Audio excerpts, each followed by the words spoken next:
Honestly, I've been blown away by the support. Thank you, I appreciate you all. I will try give you some more details. This happened about 12 years ago. It was 4 years before I dated again, but honestly I still struggle to bring my walls down and really let anyone in. I had to stay on board as the company needed my engineering qualification to operate legally.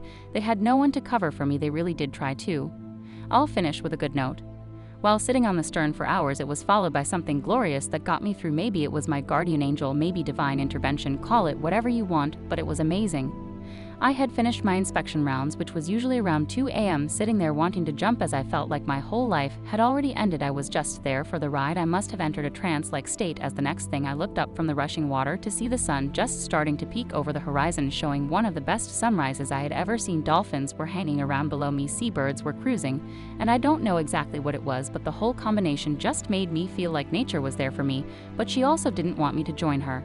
So I guess my take from all this is that if you're ever in a position this low and you think self-dead is the only way out, find the one thing that you love and hold onto it tightly. Life will always get better. Trust me, it will get better. Mother Nature, I love you. Since my school years, I was crazy in love with the girl sitting in front of me in class. Though we didn't talk much after school and our conversations were strictly school-related, I got to know her better after we moved in college. I wanted to spend most of my time with her because she made me feel free and fulfilled. And I was kind of depressed in that period, and so she meant the world to me. We were so damn close to each other, and I thought I could care for her my entire freaking life. Teenage normal shit and drama, you can say. Since we were so close along the way, I discovered she was making out with a foreign student, a Romanian dude. I hated his guts and couldn't understand why she fall for this guy. She was always in a hurry. When I tried to reach her, she wasn't the girl I once knew, and it pissed me off. They posted almost daily pictures of them together. The whole situation made me sick. Once she invited me to hang out with them, I felt so angry during all that, but kept my composure in front of him. I couldn't sleep, was missing school, and got worse by each day. I didn't do much with my time except thinking of her. After 4 months, I got a call from her inviting me to a party. I was sitting in a quiet corner while they were laughing over something, but it felt like they were laughing at me. I have to admit that was the only time I got mad at her too. I don't really care how you see it or what you think of me, but all I saw was this immigrant scum trying to ruin my life and take the girl I was in love with. So what could I do but leave hoping they will not notice me? But they did. She asked me if everything was all right, and I noted my hand was reaching out for the door when the bastard put his hand on my shoulder and said in a bad English, "Hey, in a few days it's my birthday. I'll be happy if you would come too." Like what since when he gave me his phone number. While I tried to put up a smile and be polite and left. The next day, he was at my college with her. Of course, I tagged along with them until she left home and I was alone with him. He started to talk to me while we were waiting for a bus. I didn't pay any attention to what he was saying. I just wanted to go home, but as he was talking to me, my anger grew worse. In the corner of my eye, I saw a van coming by. I looked around me, and we were the only ones on the street. I remember I didn't have a fucking thought at that moment. I pushed him over the sidewalk. He wasn't going to ran into the van with just my push, but he slipped and got himself under the car. His head busted open on impact in that spot. As I could hear a loud crack from his bones, I thought, I'm fucked now. But the driver ran off. I couldn't believe it. The adrenaline was pumping in me hard. I got to look at him for a second.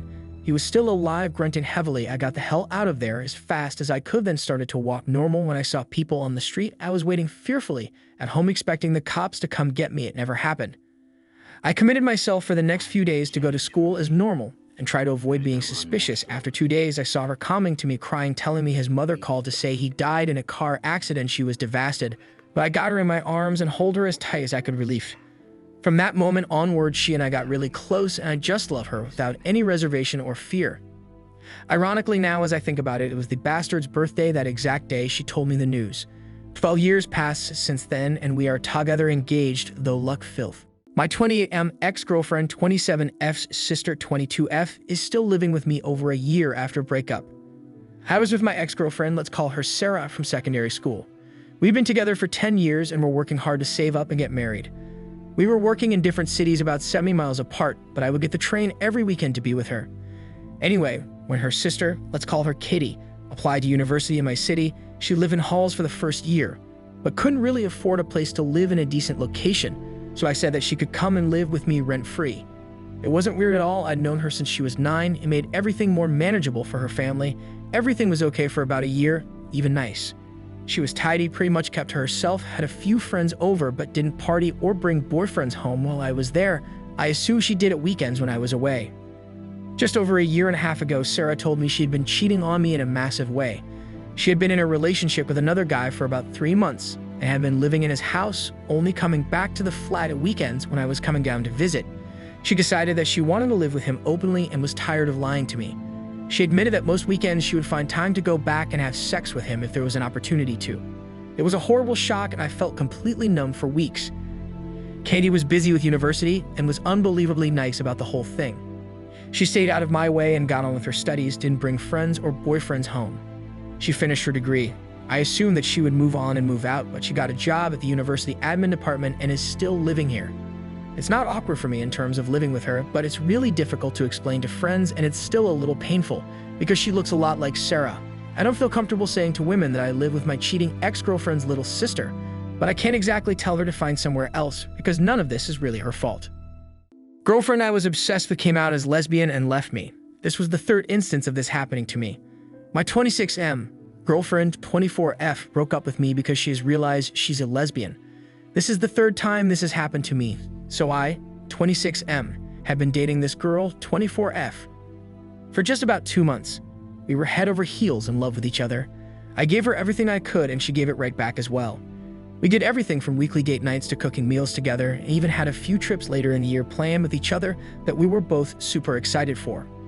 I had known she was queer going into the relationship, and this didn't bother me at all as I am already surrounded by many queer people in my life, and she had even met many of my friends and loved spending time with me and them. Last night, while we were on the phone, I could tell something was off. She wasn't her normal peppy self and seemed like something really was bothering her. I didn't think anything was wrong as I had been sick that day and the day before, and she had been texting me throughout to make sure I was feeling well, taking care of myself, etc. Normally, when she would be upset, she would immediately tell me what was wrong, as she's a pretty open and honest person. Finally, she opened up and told me that she wasn't ready to be in a committed relationship and she needed time alone to work on herself. I asked her if anything specific had happened that made her think that way, as just a day prior she was gushing to me about how much she loved me and wanted to be with me for a long time. She eventually told me that a coworker had asked her if she was sure she wasn't a lesbian, and that question had been eating away at her, and she wasn't sure if she was into men anymore, and that it was unfair to me to keep leading me on, and it was best to end the relationship early than to keep letting it drag on. Of course, this broke my heart because I was really truly happy and in love with her. Obviously, sexuality is very fluid, and I can't be mad at her for wanting to be alone to figure out things about herself, but the sudden end to what I thought was going to be a long and happy relationship really hurts. 7 months prior, my ex 25F of 2 years had ended things with me the same way. Both of them reiterated that it was not because of me, and that I was actually the sweetest guy that both of them had ever met. A short-term fling in college had also ended the same way. I'm just starting to wonder, has anyone else had similar experiences to this? I'm the only person in my friend's circle to have had a relationship end this way, and on top of that, having multiple end this way feels just wild to me. If anyone has similar experiences or general advice for how to move on from this heartbreak, I would love to hear it. Girlfriend I was obsessed with came out as lesbian and left me. This was the third instance of this happening to me. Thanks for all the advice and some silly jokes, guys.